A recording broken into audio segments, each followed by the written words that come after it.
Welcome everybody. My name is Andrea Dean. It's my pleasure to introduce our session tonight and to welcome you all here. Let's begin with an acknowledgement of country. I pay my respects. I'm on the land of the Ngunnawal people, acknowledging their elders past, present and emerging. I recognise the continued deep spiritual attachment and relationship of Aboriginal and Torres Strait Islander peoples to this country and commit myself to the ongoing journey of reconciliation. I extend this respect to all Indigenous persons present on this Zoom tonight, and I now invite everyone here to share in the chat the name of the country you stand upon.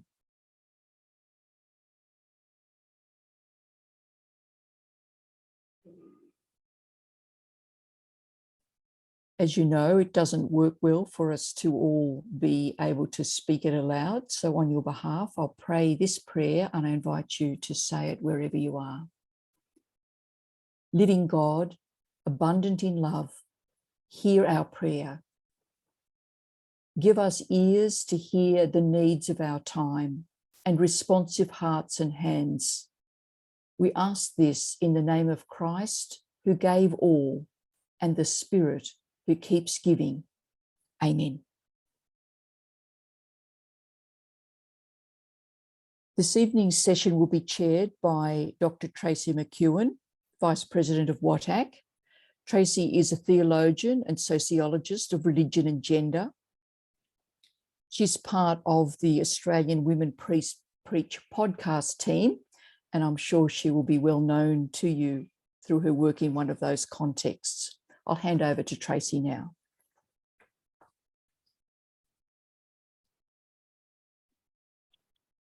Hello, everybody. It's really great to be here tonight.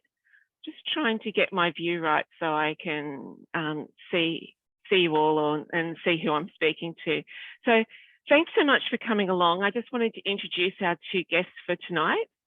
We've got, speaking about the Plenary Council tonight, Clare Condon and Maddy Forde.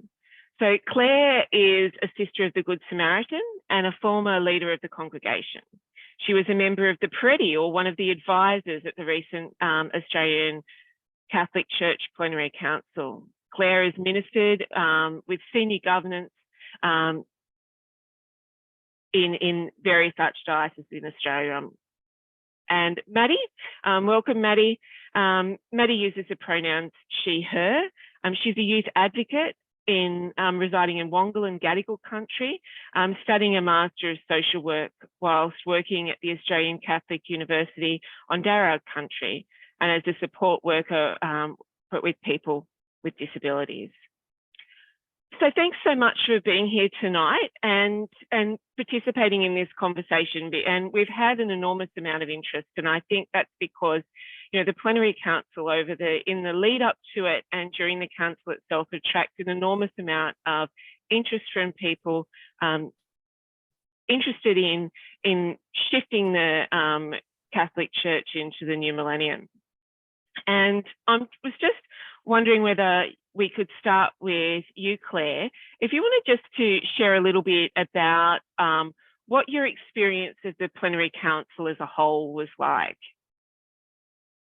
Thanks, Tracy, and it's lovely to be here. And I come from Ngunnawal country at the moment. I was not a member of the Plenary Council in a sense, but I was there as an advisor. And just to contextualise first, I think to say that in that group, there were 5 women in a group of 16. We were not located in the Assembly Hall with the members, but we were in a classroom where all the sessions were streamed. So in one sense, we were somewhat removed, but in another sense, we had a degree of freedom to discuss amongst ourselves what we saw and what was happening. So you might say we had a bird's eye view. So it's from that perspective that I want to contribute. So was there anything in it for Catholic women, I suppose? was the question that was on the flyer. And I think I can say that from my experience and from the output, the decrees on the whole present some very positive ways forward. I refer to the commitment to the First Nations people, to ecological conversion and Laudato Si of Pope Paul, to study, acknowledge and address the systemic factors which facilitated abuse within the church. And it took some time to get that through. Then to create a culture, which I think will be interesting of people here tonight, a culture of inclusion in structures, policies and governance, the establishment of parish pastoral councils and diocesan pastoral councils, and to address the inclusivity of language within church documents and liturgical text. So we might say all of that could have happened over the last 50 years. There was nothing new in any of that. Finally, there was a hesitant opening for lay people to participate in the formal ministry of preaching. But alas, throughout the document, there was often that word, where appropriate. I'm sure people tonight are interested to know, like, what happened on the Wednesday. And I guess that was part of my experience that I've had to deal with over the past number of weeks. I think some people might think Wednesday was a turning point. In some respects, it was.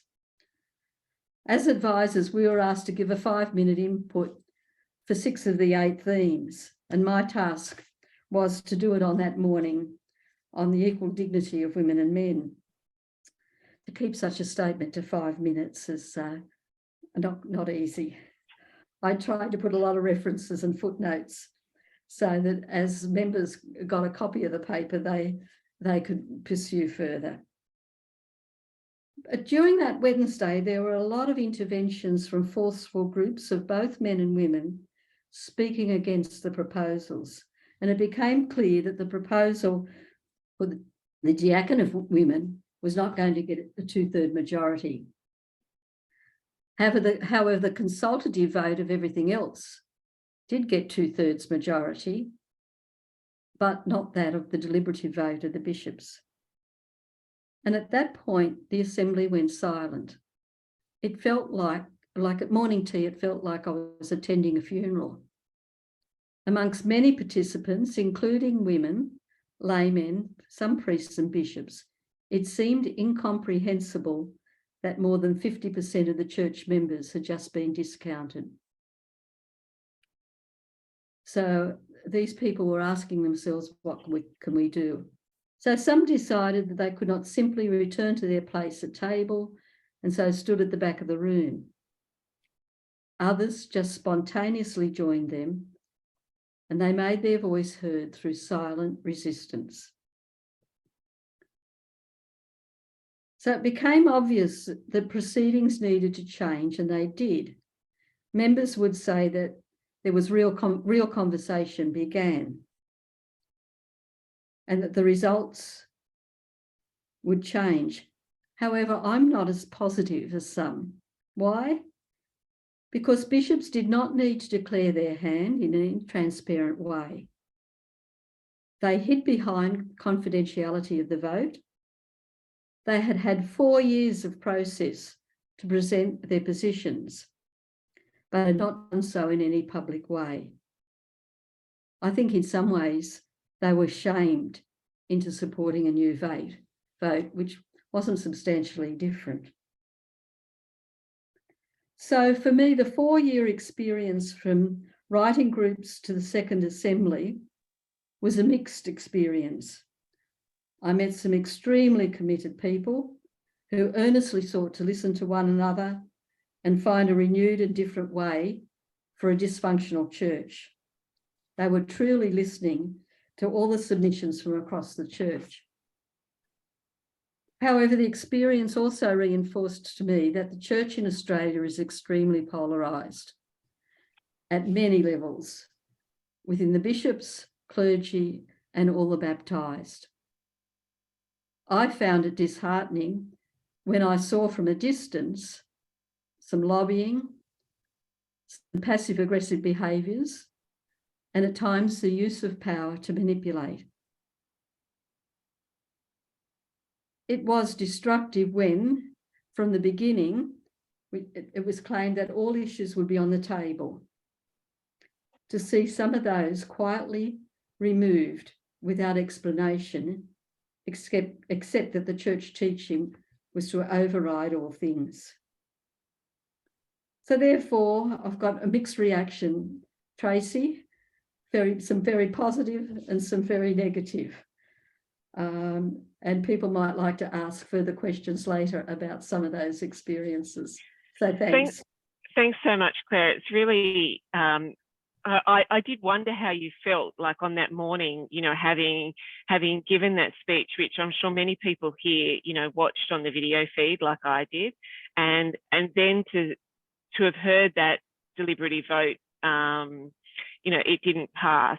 You know, it's kind of, you know, sometimes as Catholic women, you know, we feel a little bit like we're in a vacuum and we struggle to be seen. And so I did wonder how you felt there. So I just wanted to go to you, Maddy. You were actually a member, so you were in the room when, so I just wondered if you could talk about your experience of the Plenary Council more broadly, and then I guess, you know, shift to the experience of Wednesday and share a little bit about, you know, what happened then.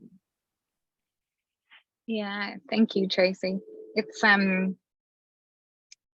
even just hearing Claire's recount there, and it sort of takes you back to, I guess, a place where I've really since July been processing, and I think I would be naive to say that I've completely processed and come to terms with the journey as a whole.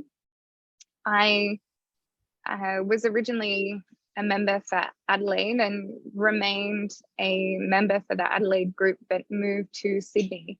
So my first experience, the first meeting in October, I was completely isolated in my bedroom with family members who weren't really sure what was going on. So it was a really sort of, it's, you know, to use a cliche terminology, I guess, I feel like a roller coaster almost doesn't fit the journey that has been. I really found even being online, the October experience last year, around this time last year, as hard as it was, and maybe as tricky as it was, I also think it gave a great space for people like myself, lay women, especially young people, an opportunity to feel like they were equals and that their voice could be heard. I think that was sort of the experience that I got in the wider plenary sessions, and then in the small groups as well, where despite being strangers, we had this real sense of solidarity and love in some spaces, love to want to be a better place and space for all people. And that was my personal experience, and I'm really grateful. But I left October particularly with a real sense of hope. And then come July, I think being in the room with all those people you met online, we were sort of reverted back to maybe the first day that we had in October online, where everyone was sort of hesitant and guarded. And I think even in the room, being present with religious brothers and sisters and priests and bishops and archbishops, especially for me as a young woman that works in this space, there was hesitancy to be able to be my complete and authentic self, and to speak for the people that I've been encountering in this process. And particularly for me, that's been the young people.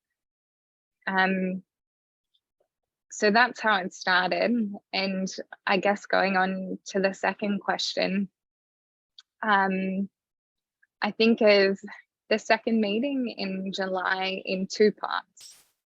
And I think the first parts, the Monday and the Tuesday, there was that tension and that hesitancy to be able to speak authentically.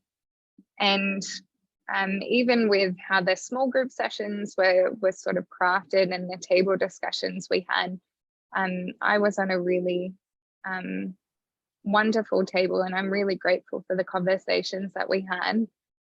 But I think, again, I would be naive to say it was easy, and everyone clicked and got along like a house on fire. We really had to work at it, and we really had to sit in this space where not only were we trying to listen to one another, we were also trying to understand the stories and the people that we were holding with us in that journey. So that was the Monday and Tuesday. And then the Wednesday experience. I feel like that's just how we're referring to it at the moment, is what went down on Wednesday. I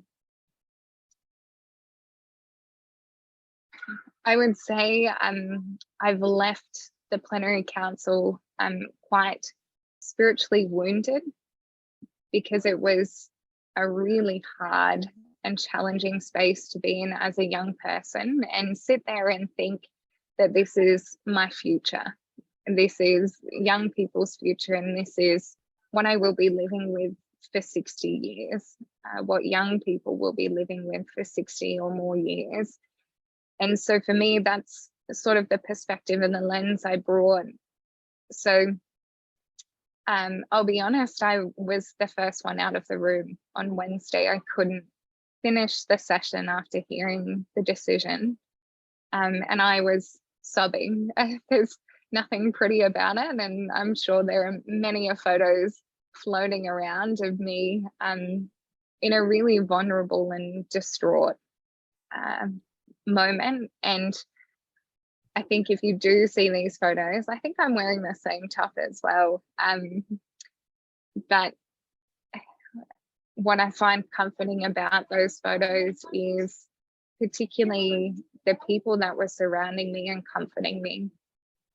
And there were many that were surrounding and supporting. So although I was the first one out of the room sobbing and quite upset as I held all the people and the women in particular that I'd heard their stories of and encountered in the lead up to the second meeting of the Plenary Council, I was also really filled with a lot of hope as we stood at the back of the room. And I know it's been named as a protest, and I would say it was far from it. It was strangers unconditionally loving and supporting each other in a moment of true vulnerability. And I think even though it was as hard as it was, and I say I was spiritually wounded, I also say I've got a great resilience and strength and hope from it too. From the conversations that transpired on the tables after, in which I truly felt at my table in particular, there was a transformation. And finally, we were truly hearing each other and truly feeling comfortable to be our authentic selves. So as you can, I guess, sort of hear from my recount, I haven't fully processed it all, and I think I'll be processing it for years to come. And I feel like there was a bit of damage control coming out from the Plenary Council as well, particularly for me in the young adult space, wanting to truly sit and listen to women who were hurt on that day, women and men. Thanks so much, Maddy. I guess you can hear that Maddy's in the airport, so even though she's got a background on, so that was, we just had a bit of interruption from an announcement there. But I think that you know, what we're hearing from Clare and Maddy is quite moving, and you know, as they're speaking, you know, I can sense the hurt and the pain, but also, as Maddy said, you know, this kind of processing what happened and what went on, and where we move from here. And one of the things that we want to talk about tonight is okay, so the plenary council happened, and, you know, Wednesday happened, as Maddy said, and there was a moment of transformation in that room to shifting to a place where, you know, women and men and, you know, clergy and everyone came together to transform the church. And how do we move on from that? And, you know, I've been thinking about this myself, and I'm not sure whether anyone else here has read Sarah Ahmed's work, Complaint. And I'm referring to that work because she talks about what happens when women and I guess men, you know, raise issues regarding, you know, gender and violence and harassment and issues around equality. And what can happen is she uses the metaphor of the door shutting on them.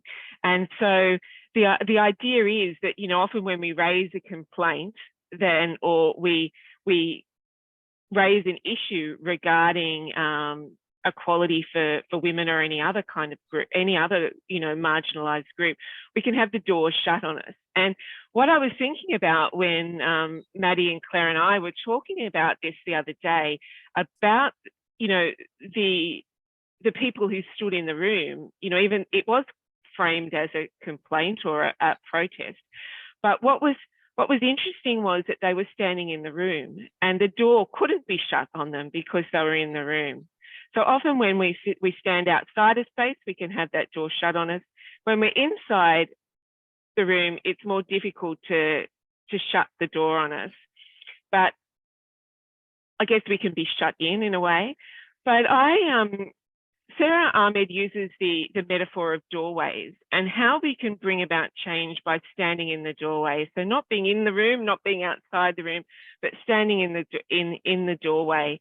And so that prevents we're able to talk about the issues, and the door can't be, I guess we've got our foot in the doorway, so the door can't be shut on us. So I don't know whether that resonates with anybody here today. And I guess one of the things that WATAC's doing, which is a little bit like standing in a doorway, is the Australian Women Preach podcast, where, you know, we're still, you know, talking about, you know, the gospel readings and using the Catholic lectionary, but, you know, we're standing in that kind of liminal space where we're not in and we're not out, so the doorway can't be shut, the doors can't be shut on us. So what we're going to do now, I can just see that, okay, so there's some issues with the Zoom. Not everyone's been able to get in, but I think, is that the case, Andrea? Have people not been able to come into the room? Yes, I apologise, everybody. It looks like I've fixed it. Okay. More people should be able to start coming in now. We were limited for a little while there. Okay, Thanks. so just for the benefit of the people who are just coming into the room now, we've had Clare and Maddy talk about their experience of the council, and we're talking about how we move forward from here. So we might just spend another 5 minutes. And I'll ask Clare another question. You know, now we've had that event of the council, how do you see that it might be possible for us to move forward? I have to say I'm confirmed by Maddy's experience, because as I look through this group, they're much closer to my age group, I think, many of the people that are here. And I suppose it was an interesting question that you gave me, Tracy, because I was thinking, I don't want to become a cranky old lady as a consequence of spending years doing this. So, you know, there's nothing in the decrees, in the outcomes, except, I guess, the issue of diaconate that can't be activated immediately. And and could have, as I said before, could have been activated in the last 50 years. I noticed the Pope yesterday celebrated the 60th anniversary of Vatican II. So I think we have to be able to go diocese by diocese, because I said the church is polarized. And I think things will only happen diocese by diocese. And that first statement on the witnessing of equal dignity of women and men states there that through formal and intentional practice, experience and perspectives of women are to be heard, considered and valued at local, diocesan and national level. So my advice to women is to keep visiting their bishop, keep knocking on that door that you were just talking about, at both the diocesan, at their local level, and keep asking the question, what are they doing to implement the results? It's easy to walk away. I think sometimes things like letter writing don't always achieve much unless it's a petition that's been signed by a lot of people and made public. It can easily be just put in the bottom drawer. But I think face-to-face contact is best. And in a face-to-face, it requires a response there and then. But I guess people need to ask themselves whether they have the energy for that. So thanks so much for that, Claire. I'll just quickly go to Maddy before we go to breakout rooms, because we've still got people coming in, and I do apologise for the technical difficulties we've had. But we'll keep going with our conversation. So Maddy, like we've used this kind of metaphor. We're using this metaphor of doorways, and Claire's invited us to speak face to face. How do you see that we might be able to stand in the doorways and make change happen?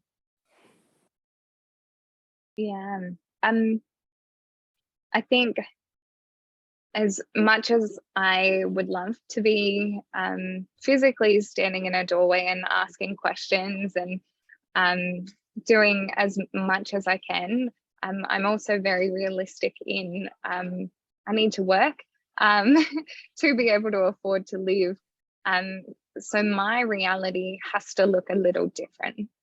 And if I can't do that, what can I do? And I think actually young people are really kind of good at this sort of advocacy through visibility. So as you can see by my jumper, and if you've seen photos of the Plenary Council, you might have seen some of my colourful tops, which were very intentional to represent stories of people that I wanted at the centre of everything that I was doing at the Plenary Council.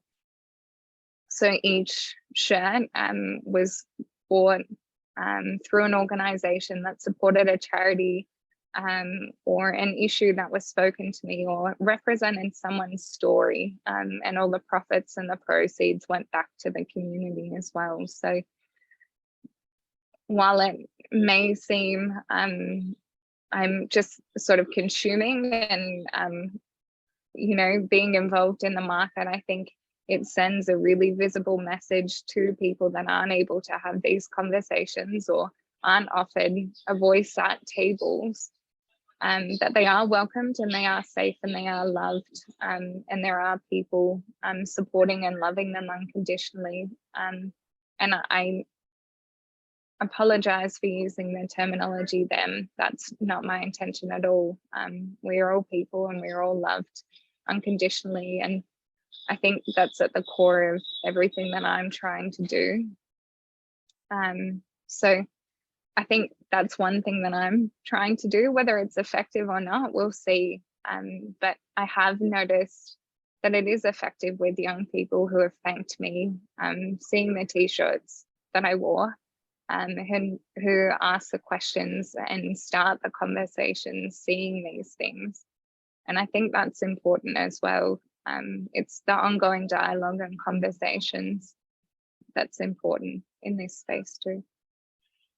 So in in terms of like, so we've got a couple of suggestions there from Clare and Maddy as to, you know, Maddy's talking about being visible, and standing there in, you know, in being visible in protest in what she's wearing and what she's doing, and Claire's spoken about, you know, speaking to bishops. WATAC's doing things like Australian Women Preach.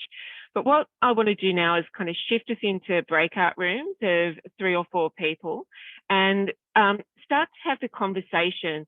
How can we stand in the doorways? How can we start to make a change, start to move things forward in terms of the conversation about women and other marginalised groups in the church? So when we go into the breakout rooms, if you'd like to introduce yourself and talk about what doorways you're standing in. So, you know, what are you doing? And I remember having a similar conversation back in 2017 where somebody asked me what I was doing and I wasn't doing anything.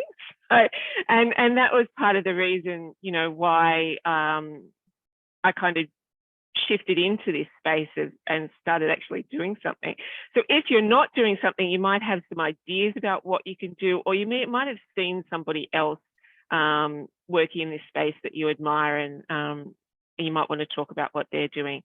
So we are going to move into those breakout rooms, and I apologise to those people who might be just going straight into a breakout room, but I'm sure the other people in the room will look after you. And this, just to reassure the people that missed the earlier part, that we are recording and that you will be able to listen back to this.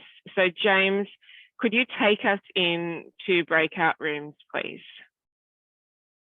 So much. And apologies to everyone who's had difficulty entering the meeting tonight. We're going to continue the conversation now after the breakout room. And what I would invite you to do is, if one person from your group or a couple of people from your group would like to ask questions in the chat, I'll try to get to as many as possible, but we're going to continue the discussion. And one of the things that I want to ask is, I wanted to ask Maddy, one of the things that you spoke about is young people. And one thing that keeps on coming up, like in discussions that we have, is how do we include young people? How can we're looking around at the room tonight, and I can speak for myself here. You can see the few grey hairs, and there's a lot of grey hairs in the room today. How can we invite and encourage young people to be part of this space where we bring about change in the church? Yeah, it's a really, I think, multi-layered question, because I think there are so many aspects to it. I think one of the conversations that I had at the Plenary Council was with someone who adamantly told me that young people were leaving the church because they had no faith and they had no spirituality. And I quite confidently said that that's absolutely not the case. My experience and my encounters and what I've heard, and obviously I can't speak for everyone, but what I'm hearing is young people are leaving a space where they don't feel valued.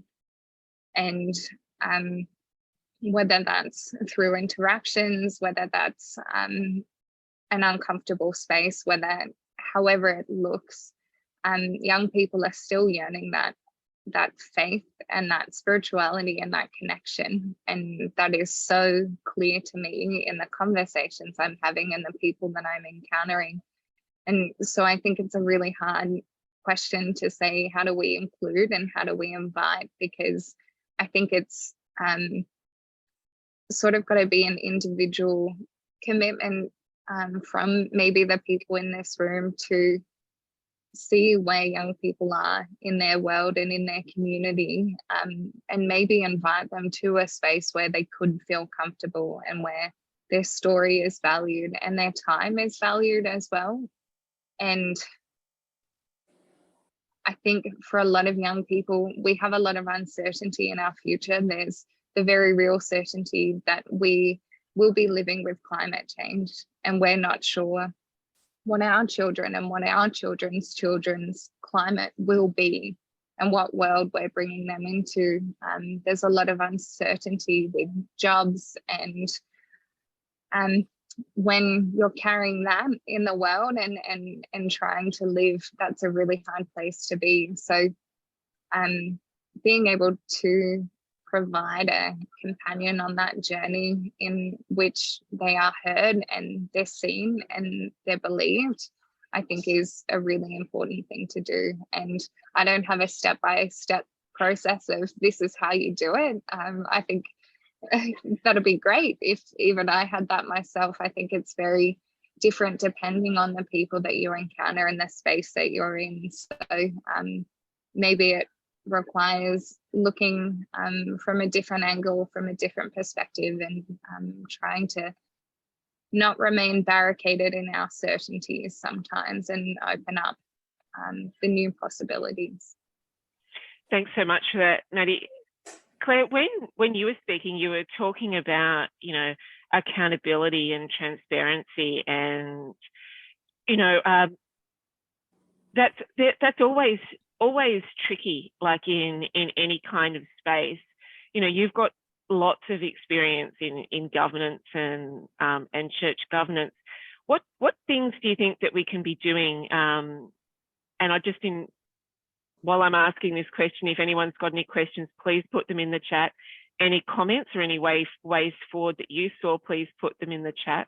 But you know, so Claire, you know, how do you think that we can, in what we do in this space, be more accountable and more transparent in how we govern ourselves and how we move forward? Well, I think it's an expectation in our society now. We see in government, federal, state, local, a whole demand for people who carry an authority or a power to be accountable to the people whom they represent. And I think the church is part of that society. And it's been structured where the authority has been held by one person in a diocese. And that's long-standing. And it's a huge shift for the realisation that we're all responsible and we're all, by baptism, equal. And so there's been a theology and a philosophy that's created division rather than unity. And that's going to take some time. It's just like we're talking about the role of women. The role of women in society now is no longer a fringe issue. It's mainstream, and it's come to the fore in a whole lot of areas. And so somehow the church has to shift its mindset and be accountable and to be inclusive. And I always think if certainly there's times when certain things can't be shared more broadly, you know, totally publicly, but the more transparency there is, the greater more people are more likely to come on board. They have a sense of trust, a confidence, and feel there's a sense of belonging then. Can I just add to that I think Pope Francis is leading the way in some respects in his trying to open up the people that work within, you know, the Vatican to a broader group of people, and that will naturally create a greater sense of transparency and openness.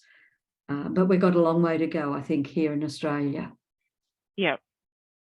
Thanks so much. I've got a comment in the chat about that there'll be no change until we can have a conversation about what can be done to make bishops even listen. and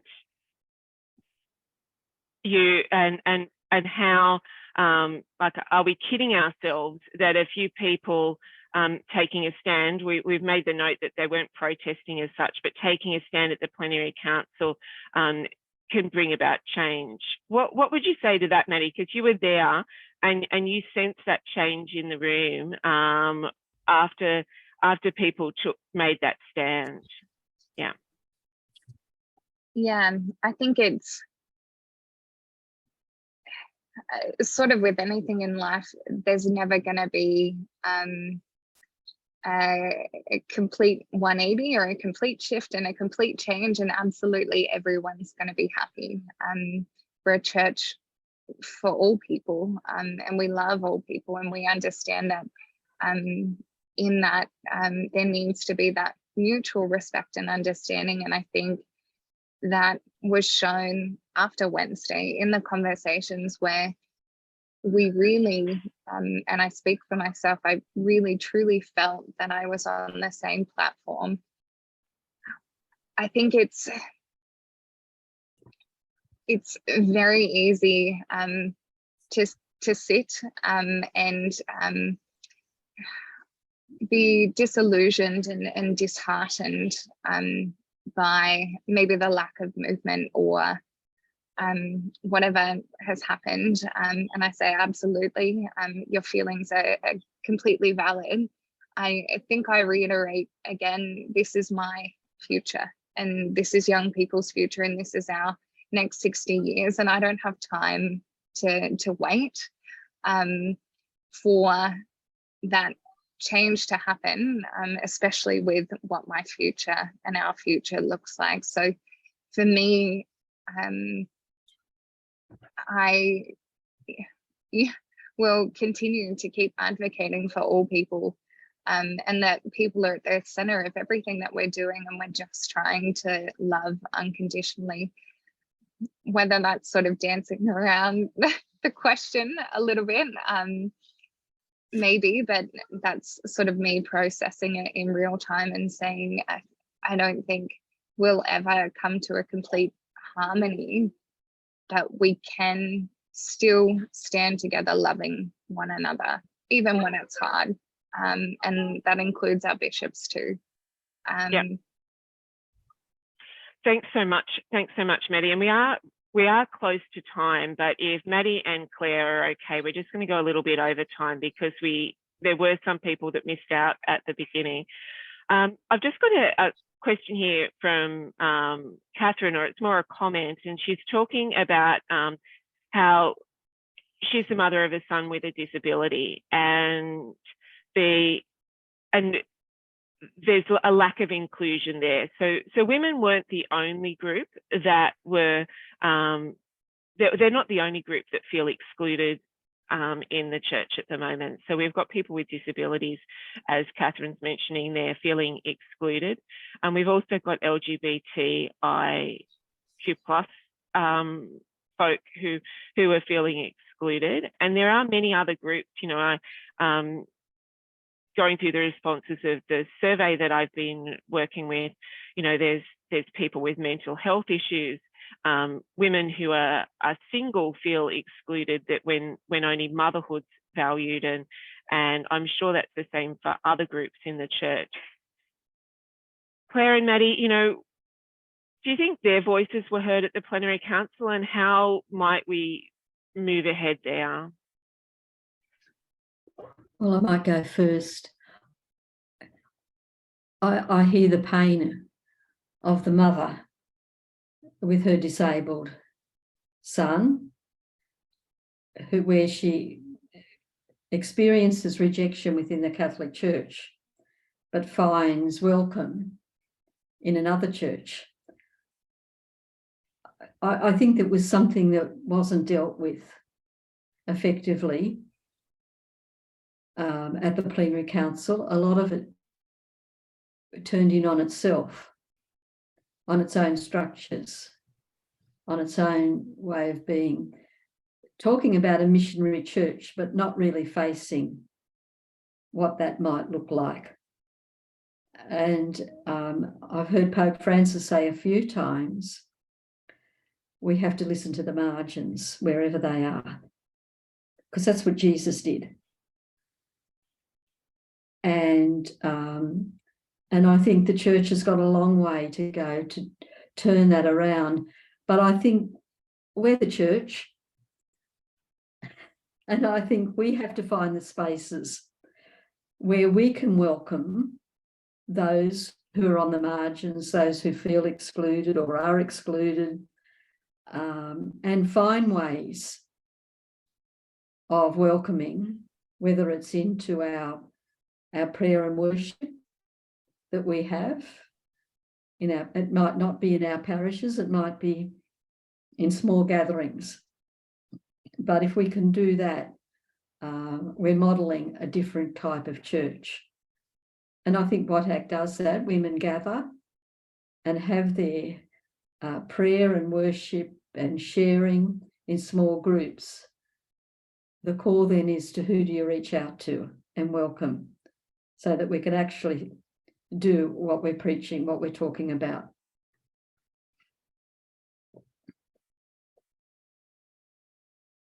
You're on mute. Oh, sorry. Can hear the kitchen noises in the background here. I'm just wondering, Maddy, is there anything that you wanted to add there? There's another question here about, is clericalism too much dependent on canon law and legalism and not enough trust in the laity to live out their vocation and journey with each other?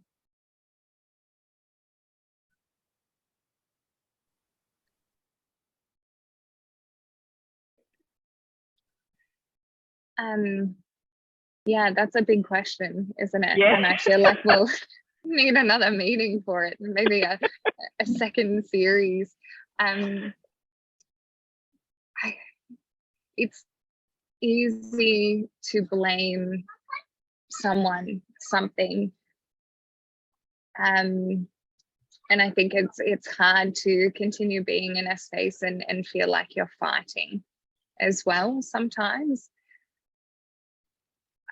Maybe I don't have an answer exactly, but I think my hope, and I get hope from these spaces and these places and these encounters. And I think if we look at the goodness and as we know the work of God in the people that we encounter, hopefully meaning and purpose can come from that, and who knows what the future will hold. Thanks so much, Maddy. And I'm just looking through the other questions to see whether there's anything we've got time. There was a question earlier about synodality and the synod on synodality, and whether there's any hope that we know that the bishops have sent, the motions from the Plenary Council back to Rome, but we've also heard from you, Clare, that there wasn't anything in those motions that, we're not already permitted to do, maybe the diaconate. Is there any faith, do you have any faith in further change coming out of the synod on synodality? I think what I've read from what's coming from the Irish Church and from the German Church, the French Church, and the Belgium, I think, are fairly positive. Whether, I don't know that there'll be significant change. There might be incremental because of what I said before about the polarisation. It's hard. People often see unity as uniformity. And if that's uniformity is not there, well, then you start to get breakups. And I think could be a fear in the church that there might be a schism. Well, so be it if there's been schisms before. So there's this sense of wanting some sense of universal unity, without allowing for diversity. And I think that's going to be difficult.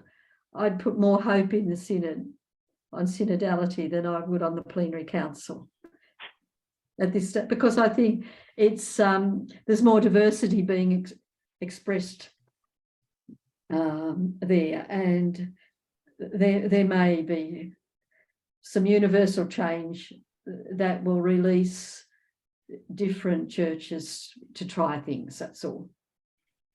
Maddy, did you want to comment there? Yeah, I think something that was spoken about quite clearly at my table and with the people that I encountered is these motions and decrees aren't earth-shattering.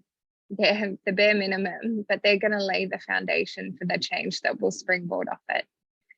And I think that's where my hope comes from. This is just the beginning.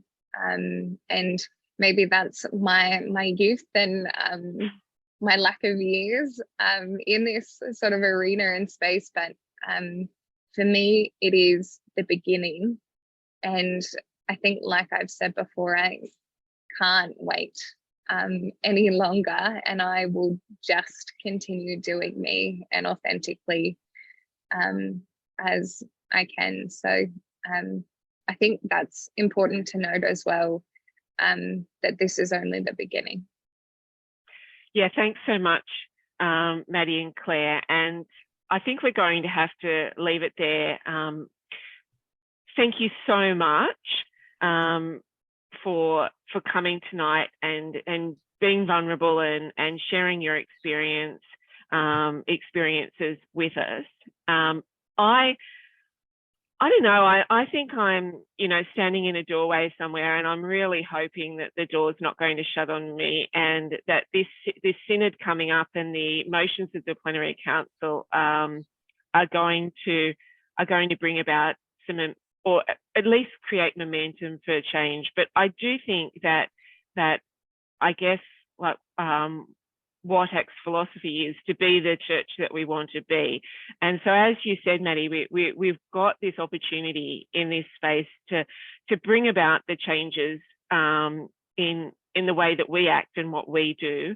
And, catch up, guys, is what we say in the WATAC meetings. So I'm really happy that you could all be with us tonight, and I'm just so excited for how we can bring, and maybe this is a future meeting, as you said, Maddy, how we can bring this diversity together so that, sorry, that's my phone ringing. So together we can bring about change. Andrea?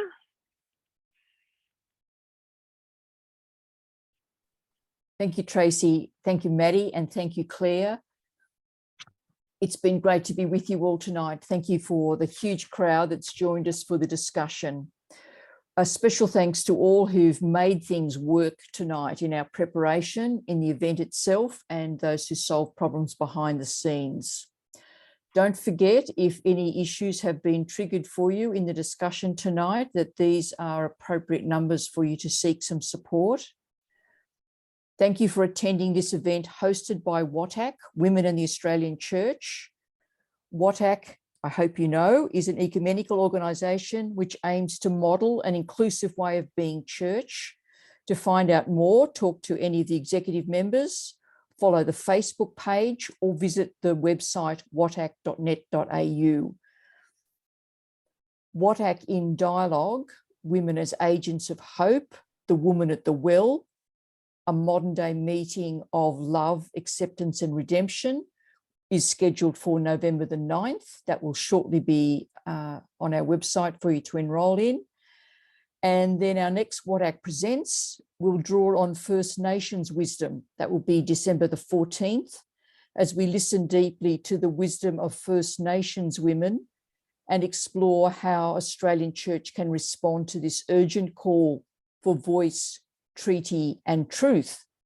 And finally, I hope you're listening every week to Australian Women Preach, high quality sermons available for you every week.